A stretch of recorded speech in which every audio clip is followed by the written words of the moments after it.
Monsieur le Premier ministre, avec tout le respect que je vous dois, vous le savez, vous ne devriez pas être assis en face de moi. Vous gouvernez par effraction. Vous êtes, comme bon nombre des membres de votre gouvernement, issus d'une force politique qui est arrivée 4e aux élections législatives avec seulement 6% des voix.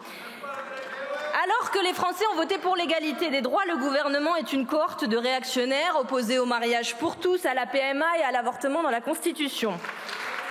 Alors que les Français ont voté pour la bifurcation écologique, le gouvernement rassemble des adorateurs des pesticides et les héritiers d'un empire pétrolier. Alors que les Français ont voté pour l'augmentation des salaires, le gouvernement est composé de VRP, de l'ubérisation et de formateurs pour domestiques de maisons de riches, autrement dit des défenseurs de l'esclavage moderne. Alors que les Français ont voté pour un projet antiraciste, le ministre de l'Intérieur stigmatise les Français de papier et alerte sur de prétendues régressions vers les origines ethniques.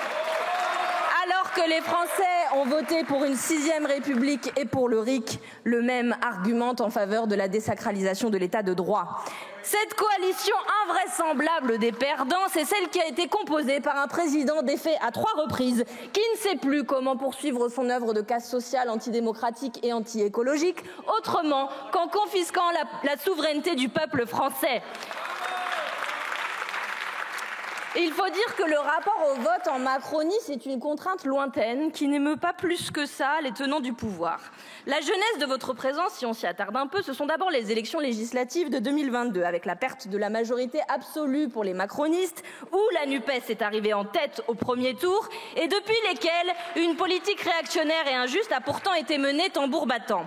Ensuite, les élections européennes, où la Macronie a payé très cher sa violence sociale, et enfin, les législatives qui ont suivi, élections qui ont parachevé l'effondrement du camp présidentiel, alors que celui-ci terminait de déclarer la guerre au peuple en lui balançant une grenade dégoupillée dans les jambes. Malgré tout, le 7 juillet, l'extrême droite a été reléguée à la 3e place et le nouveau Front populaire l'a emporté. La Macronie, en putréfaction, s'accroche au pouvoir en abusant de toutes les failles de la Constitution de la 5e République. Je le rappelle, pas un seul budget de ces dernières années n'a la légitimité du Parlement, du fait des 49.3 qui sont devenus la procédure ordinaire pour les faire adopter. Pas plus d'ailleurs que l'odieuse réforme des retraites à laquelle 93% des actifs étaient opposés et qui a provoqué l'une des plus grandes mobilisations populaires de notre histoire. Comme vos 2 prédécesseurs, Monsieur le Premier ministre, vous n'avez ni la légitimité du Parlement ni sa confiance, puisque vous avez choisi de ne pas vous soumettre au vote après votre déclaration de politique générale. Je le redis, votre gouvernement est illégitime. Monsieur le Premier ministre, ce gouvernement, c'est donc le fruit de passages en force, de trahison, de violences répétées contre la souveraineté du peuple. C'est aussi le fruit d'un casting rocambolesque qui ne tient qu'à l'opportunisme de celles et ceux qui vous entourent à cette heure. Le pouvoir amphibien du « en même temps » à cela de magique que n'importe qui peut l'incarner. Le fruit enfin de la compromission en bande organisée d'individus qui se sont servis cyniquement du barrage républicain, qui l'ont dévoyé sitôt élu pour mieux appliquer une politique qui ne tient qu'à la toute-puissance de Monsieur Macron avec la complicité de Madame Le Pen. Voilà pour l'enchaînement des épisodes précédents, le rappel de votre méthode, brutale, cynique. Je passe à la suite, chers collègues. Depuis votre nomination, Monsieur le Premier ministre, vous prenez un air catastrophé pour nous alerter sur la dette, non sans un brin de balise que nous apprécions parfois, pour pointer la responsabilité de vos prédécesseurs dans la situation économique détériorée du pays. Et à vrai dire, je vous rejoins, vos prédécesseurs sont coupables. Mais ils ne sont à nos yeux, comme vous d'ailleurs, que la prolongation plus ou moins droitière de cette chaîne de responsabilité dont la source est à l'Élysée. Les 1000 milliards de dettes supplémentaires, c'est Macron. Les 200 milliards d'aides annuelles aux entreprises sans contrepartie et sans aucun effet économique, c'est Macron. La dette écologique, c'est Macron aussi. Le bilan du génie de la finance, c'est que le nombre de faillites d'entreprises est au plus haut depuis 10 ans. L'accroissement de notre vulnérabilité industrielle peut être constaté également et la France brûle du charbon et continue de semer du glyphosate malgré les promesses. Monsieur le Premier ministre, s'il y avait donc une convergence, elle s'arrête ici puisque vous prétendez solder ce passif par toujours plus de rigueur en continuant d'amplifier le braquage organisé de l'État. Votre gouvernement, c'est l'exécuteur des basses œuvres du macronisme décomplexé que pourtant le peuple français a rejeté. Le 7 juillet, les Français ont exprimé leur refus des départs à la retraite de plus en plus tardifs, qui abîment les corps et qui abîment les vies. Et vous revenez ici avec une audacieuse trouvaille, qui est de faire travailler plus longtemps les soignants et les enseignants retraités, en fait de leur demander de reprendre du service pour prévenir l'effondrement en cours.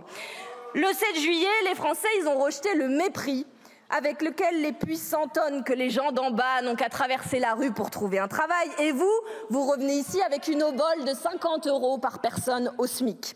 Le 7 juillet, les Français ont montré clairement leur fraternité, leur détermination à accueillir dans notre pays celles et ceux qui ont dû fuir le leur.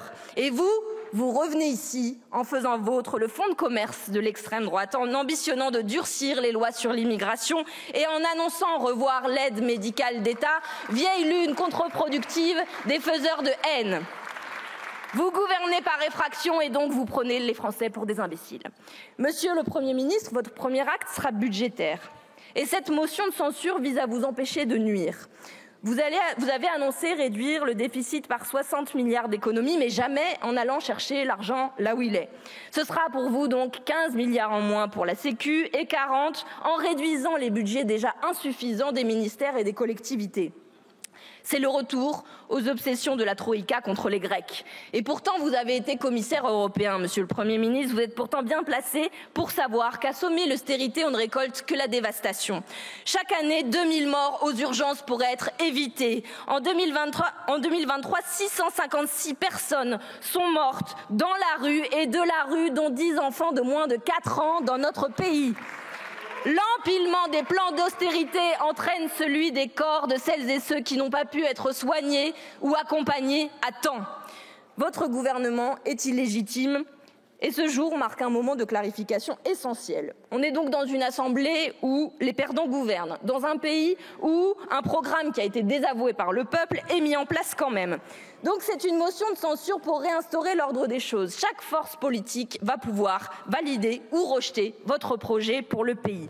Celles et ceux qui se posent en défenseurs du peuple avaient une occasion aujourd'hui de sortir des postures confortables. Ce matin, l'extrême droite a sauvé la mise du président en bloquant la destitution et ce soir, c'est votre gouvernement à qui elle va accorder un blanc-seing.